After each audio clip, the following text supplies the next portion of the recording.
अय्यूब अध्याय 32। एलीहू का तर्क।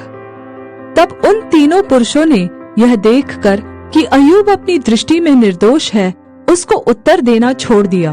और बूजी बारकेल का पुत्र एलीहू, जो राम के कुल का था, उसका क्रोध भड़क उठा।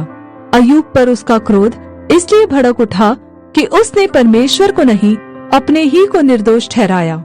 फिर अय्यूब के तीनों मित्रों के विरुद्ध भी उसका क्रोध इस कारण भड़का कि वे अय्यूब को उत्तर न दे सके, तो भी उसको दोषी ठहराया। एलीहू तो अपने को उनसे छोटा जानकर अय्यूब की बातों के अंत की बाट जोहता रहा। परंतु जब एलीहू ने देखा कि ये तीनों पुरुष कुछ उत्तर नहीं देते, तब उसका क्रोध भड़क उठा।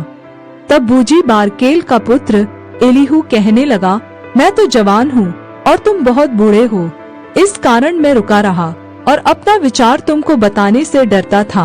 मैं सोचता था, जो आयु में बड़े हैं वे ही बात करें, और जो बहुत वर्ष के हैं वे ही बुद्धि सिखाएं।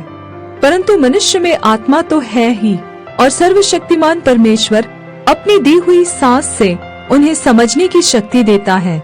जो बुद्धिमान है वे बड़े बड़े लोग ही नहीं, और न्याय के समझने वाले बूढ़े ही नहीं होते। इसलिए मैं कहता हूँ, मेरी भी सुनो, मैं भी अपना विचार बताऊंगा। मैं तो तुम्हारी बातें सुनने को ठहरा रहा, मैं तुम्हारे प्रमाण सुनने के लिए ठहरा रहा, जबकि तुम कहने के लिए शब्द ढूंढते रहे। मैं चित्त लगाकर तुम्हारी सुनता रहा, परंतु किसी ने अय्यूब के पक्ष का खंडन नहीं किया और न उसकी बातों का उत्तर दिया। तुम लोग मत समझो कि हमको ऐसी बुद्धि मिली है कि उसका खंडन मनुष्य नहीं, परमेश्वर ही कर सकता है। जो बातें उसने कही वह मेरे विरुद्ध तो नहीं कही, और न मैं तुम्हारी सी बातों से उसको उत्तर दूंगा। वे विस्मित हुए और फिर कुछ उत्तर नहीं दिया। उन्होंने बातें करना छोड़ दिया, इसलिए कि वे कुछ नहीं बोलते और चुपचाप खड़े हैं। क्या इस कारण मैं ठहरा रहूं?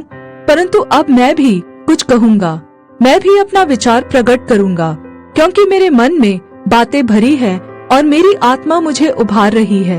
मेरा मन उस दाखमधु के समान है जो खोला न गया हो, वह नई कुप्पियों के समान फटा जाता है। शांति पाने के लिए मैं बोलूंगा, मैं मुंह खोलकर उत्तर दूंगा। न मैं किसी आदमी का पक्ष करूंगा और न मैं किसी मनुष्य को चापलूसी की पदवी दूंगा, क्योंकि मुझे तो चापलूसी करना आता ही नहीं तो मेरा सृजनहार क्षण भर में मुझे उठा लेता।